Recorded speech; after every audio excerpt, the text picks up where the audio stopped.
McCarthy says debt deal must happen this week. US and British subs will operate out of Western Australia. Germany's Scholz publicly backs Biden for re-election. Meta fined $1.3 billion for sending European user data to US. African leaders' peace mission will likely be next month. China tells tech manufacturers to stop using Micron chips.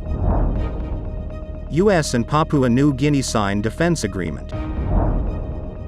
Germany, South Korea sign military secrets pact.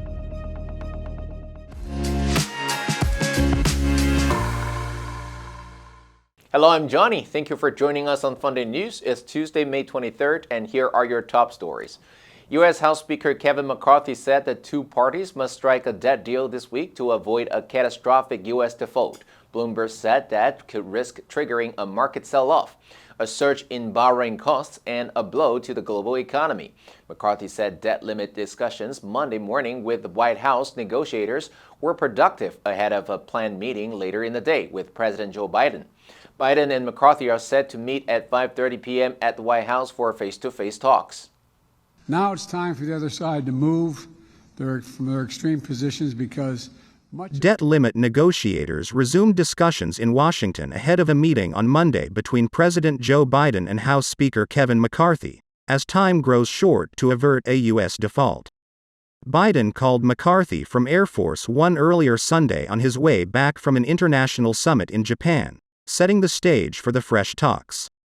McCarthy said that he was more hopeful of a deal after talking with Biden about solutions to bridge their differences, calling their discussion productive.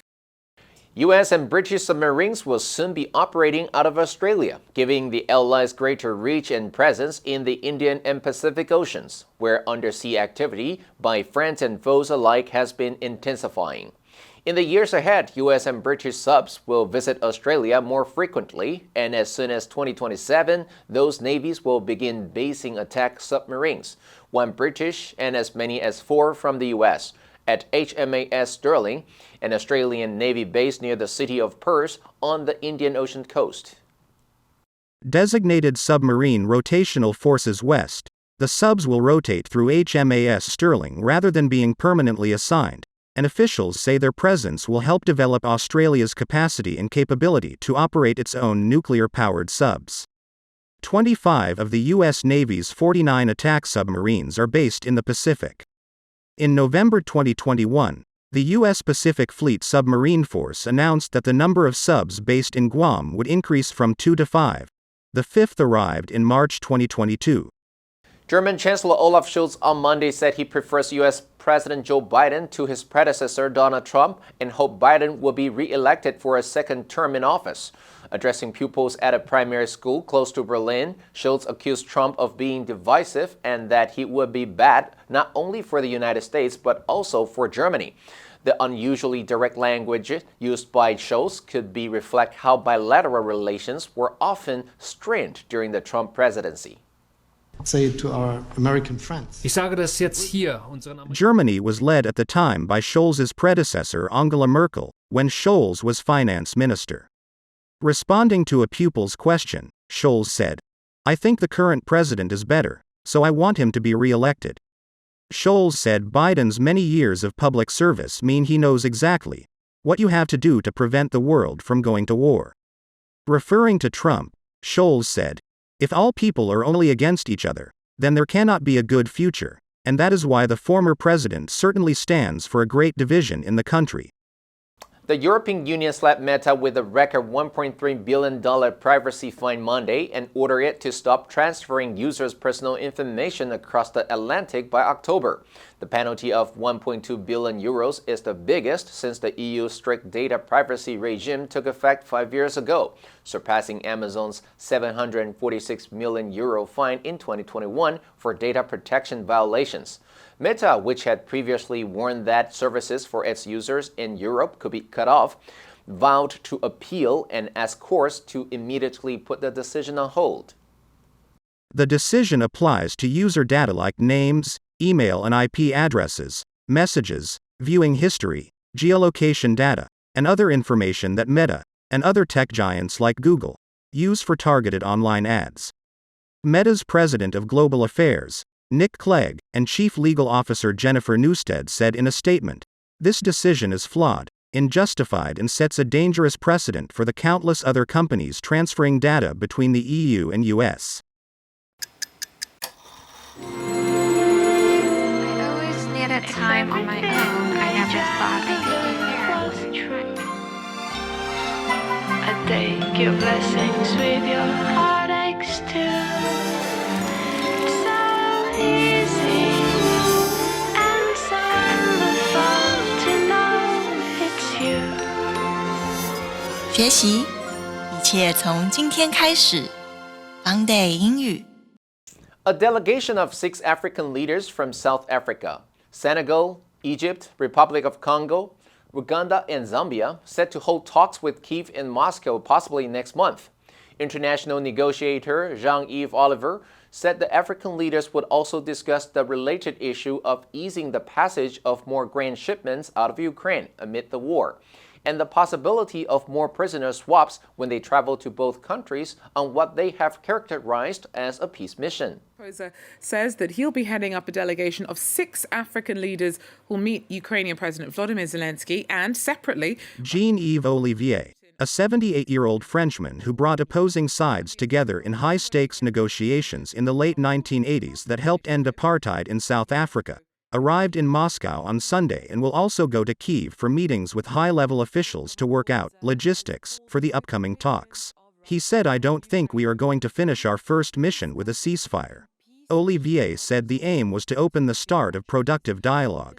China's government on Sunday told users of computer equipment deemed sensitive to stop buying products from the biggest U.S. memory chip maker, Micron Technology Inc. The Cyberspace Administration of China said on its website that Micron products have unspecified serious network security risks that pose hazards to China's information infrastructure and affect national security. The agency said operators of critical information infrastructure in China should stop purchasing products from Micron Co. China is taking on one of the United States' largest memory chip makers. The US, Europe, and Japan are reducing Chinese access to advanced chipmaking and other technology they say might be used in weapons. Chinese officials have warned of unspecified consequences but appear to be struggling to find ways to retaliate without hurting China's smartphone producers and other industries. An official review of Micron under China's increasingly stringent information security laws was announced April 4th. Sunday's announcement appeared to try to reassure foreign companies. U.S. Secretary of State Antony Blinken signed a defense cooperation agreement with Papua New Guinea Prime Minister James Marape on Monday that will give U.S. troops access to the Pacific nation's ports and airports. The U.S. State Department said the pact would enhance security cooperation and further strengthen our bilateral relationship, improve the capacity of the PNG Defense Force, and increase stability and security in the region. 2 agreements, but the Defence Cooperation Agreement was finalised and was ready to sign. It was interesting, his language today, though, coming out of a cabinet meeting. PNG Prime Minister James Marape last week said the deal would offer Washington movement in the country's waters in return for access to U.S. satellite surveillance to battle illegal activities on the high sea. While experts say China's Pacific presence is a key driver of the U.S. Defense Pact, Marape said the deal would not prevent him from signing similar deals with other nations, including China. Solomon Islands signed a security pact with Beijing last year. South Korean President Yoon Suk-yeol announced Sunday that German Chancellor Olaf Scholz was prepared to sign an agreement to boost defense cooperation with South Korea during the visit to Seoul.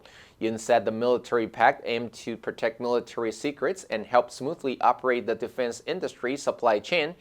Scholz traveled to South Korea on Sunday after attending the G7 summit in Hiroshima, Japan.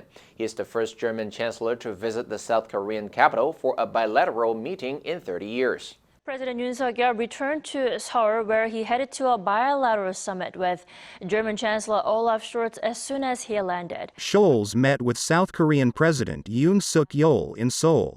Security challenges in the Indo-Pacific, climate change, and Russia's invasion of Ukraine were on the agenda during the talks. Economic relations were also thought to be a key focus of the visit. as Berlin is seeking to reduce the German economy's reliance on China. Scholz said that the two countries would work to advance their trade relations, especially in the fields of high-tech and clean energy. Now let's take a look at the vocabulary of the news of Meta being fined. Number 1, regime, 组织方法，管理体制. Our tax regime is one of the most favorable in Europe. Number 2, take effect, 生效，起作用. Measures to reduce costs are beginning to take effect. Number 3, surpass, 超过，胜过. Her cooking was always good, but this time she had surpassed herself. Number 4, put something on hold, 推迟中断某事. His singing career has been put on hold. And that's all for today's Funday News. Be sure to tune in to Funday News from Monday to Friday and click the link below to join Funday for free. I'm Johnny Wu, your host. I'll see you next time.